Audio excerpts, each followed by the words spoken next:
Bienvenue dans cette nouvelle édition du Non-Stop Info. Au sommaire, les opérations de recomptage ont débuté lundi au Malawi. La présidente sortante Joyce Banda a annoncé perdante à l'issue du scrutin présidentiel du 20 mai, avait critiqué des fraudes massives. La 51e journée de l'Afrique célébrée lundi en Guinée équatoriale. Au programme des festivités, un hommage a été rendu aux idées panafricanistes et la promotion de la solidarité sur le continent. Et puis, premier match de préparation pour la Coupe du Monde de football au Brésil. Les Lions indomptables du Cameroun ont remporté leur rencontre face à la Macédoine ce lundi. Les résultats de l'élection présidentielle au Malawi ne seront pas officiels avant 2 mois. Depuis lundi, la commission électorale s'est lancée dans un processus de recompte des votes. La présidente sortante Joyce Banda avait dénoncé des fraudes massives sur le scrutin du 20 mai et tenté de faire invalider l'élection. Une manœuvre annulée et jugée illégitime par la Haute Cour de justice. Les premières opérations de décompte avaient donné Peter Mutharika vainqueur avec 42% des suffrages. Écoutons l'analyse de notre éditorialiste Gracien Roquin-Diquiza. On a une présidente qui était candidate aux élections présidentielles. Elle a perdu, donc elle a préféré annuler les élections. C'est comme si on avait 2 équipes, une équipe qui va perdre, qui siffle la fin du match en disant on va refaire le match.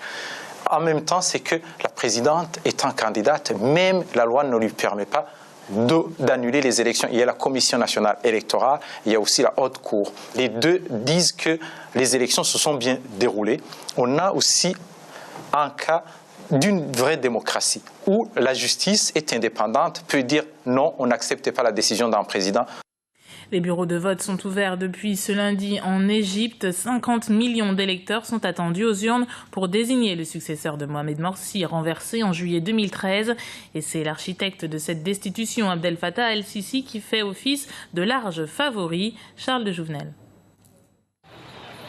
Depuis ce lundi se tient en Égypte le scrutin présidentiel censé clore le chapitre Mohamed Morsi. Organisée sur 2 jours, cette élection est très attendue par un peuple égyptien désireux de pouvoir choisir un nouveau chef d'État. Ouvert depuis ce lundi matin, les bureaux de vote ont été pris d'assaut par les électeurs. Ce jour est décisif dans la vie des Égyptiens. Il montre au monde que l'Égypte a un grand peuple qui connaît les principes de la démocratie. Le peuple est dans la rue pour choisir son président et réaliser les objectifs de changement que la révolution du 25 janvier souhaitait atteindre. Grand favori de ce scrutin, le maréchal Abdel Fattah el-Sisi compte, tout comme le peuple égyptien, sur un score imposant, légitimant ainsi sa prise de pouvoir aux yeux de la communauté internationale. Les résultats issus des Égyptiens expatriés dans 124 pays ont confirmé cette tendance, puisque le maréchal el-Sisi a remporté 94,5% des suffrages. J'aime mon pays et je souhaiterais que le taux de participation soit élevé, parce que ce serait une déclaration du peuple que nous acceptons l'avenir de l'Égypte. Ce serait un message international et national qui prouverait au monde que la source du changement ici, c'est le peuple. Son seul rival est Hamdine Sabahi. Il avait terminé 3e lors de l'élection présidentielle de 2012 qui avait vu le triomphe de Mohamed Morsi.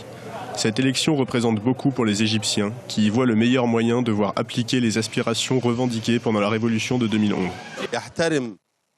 Nous voulons des réglementations de manière à ce que chacun travaillant pour la justice respecte les autres, que ce soit la police, l'armée, le ministère public.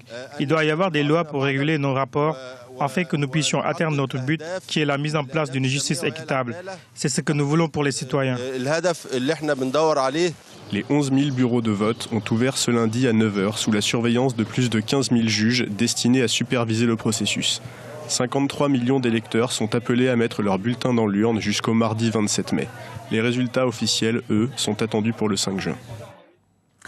En Guinée équatoriale, la date du 25 mai a été dédiée au continent. La journée de l'Afrique a été célébrée lundi par le corps diplomatique en présence du chef de l'État, Teodoro Obiang Bassogo.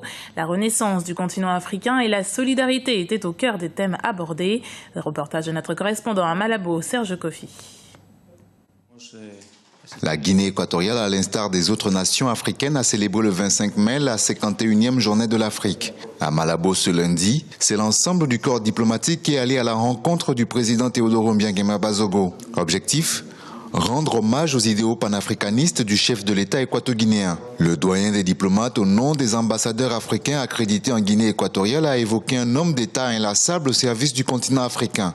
Il félicite par ailleurs ce sage d'Afrique, le mot est bien pesé, pour les progrès remarquables accomplis dans son propre pays, pour son peuple, et qui place la Guinée équatoriale sur le tremplin de l'émergence en l'an 2020.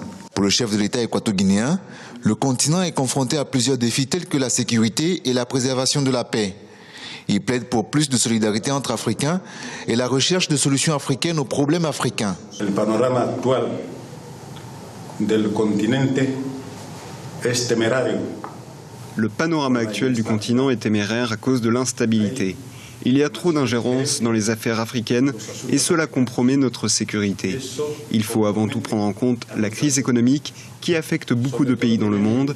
Je crois que les problèmes africains doivent être résolus par les Africains eux-mêmes et non les traités hors des frontières africaines. La journée de l'Afrique est l'occasion pour célébrer l'anniversaire de la signature des accords de l'OUA le 25 mai 1963. Une célébration qui n'occulte pas les défis tels que le développement durable ou encore le chômage que les Africains doivent surmonter au même titre que la réduction de la pauvreté.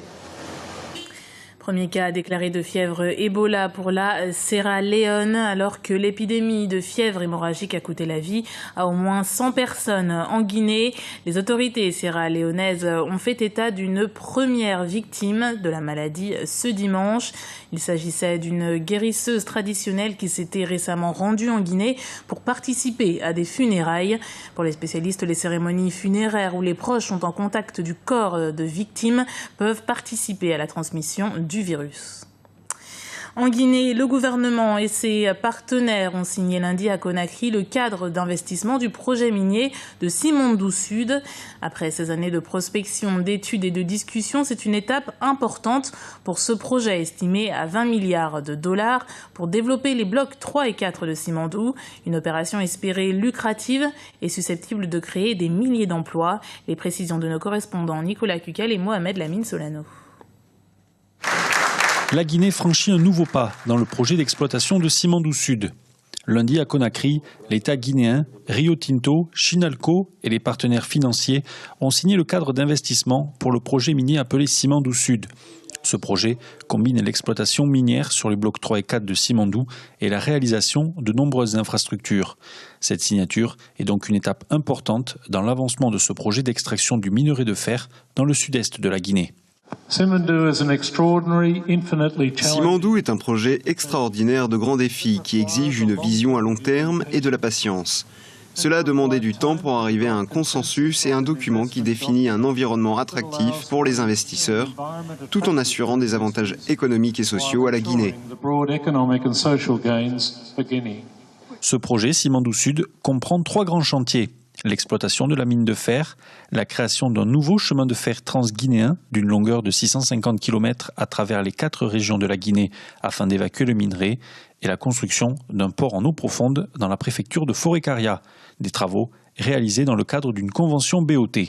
Le mont Simandou renferme le plus grand gisement de minerai de fer de haute qualité non exploité au monde. Le projet faisant l'objet de la présente cérémonie, vise à mettre en valeur une partie de ce gisement estimé à plus de 2 milliards de tonnes de réserves, avec une production annuelle projetée de près de 100 millions de tonnes. D'un coût actuellement estimé à 20 milliards de dollars US, ce projet est le plus grand projet intégré mine-infrastructure jamais développé en Afrique.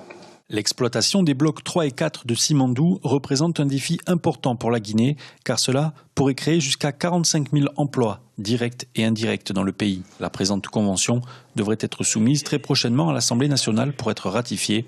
Passée cette étape, les partenaires finaliseront les études de faisabilité avant que les premiers coups de pioche ne puissent être entendus sur le mont Simandou d'ici quelques années. Du sport pour terminer ce journal. Les matchs préparatoires pour le mondial de football au Brésil ont débuté ce lundi. Le Cameroun a remporté son premier match face à la Macédoine, 2-0. La rencontre se déroulait en Autriche. À venir ce mercredi, une rencontre Nigeria-Écosse et un second match de préparation pour les Lions indomptables qui affronteront le Paraguay jeudi 29 mai. André Canabi, ancien Lion indomptable, revient sur cette première victoire. On l'écoute.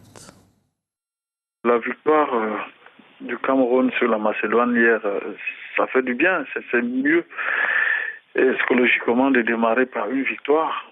Donc, je crois que les entraîneurs ont programmé les matchs amicaux par ordre de difficulté. Donc il faut d'abord raisonner le maximum de confiance avec des équipes tout moindre facture que les grosses écuries. Donc pour moi, je crois que c'est une bonne mise en jambe et j'espère qu'ils vont aller crescendo. C'était le journal de la rédaction. Merci de l'avoir suivi. Retrouvez dans un instant une nouvelle édition du Non-Stop Info sur Africa 24.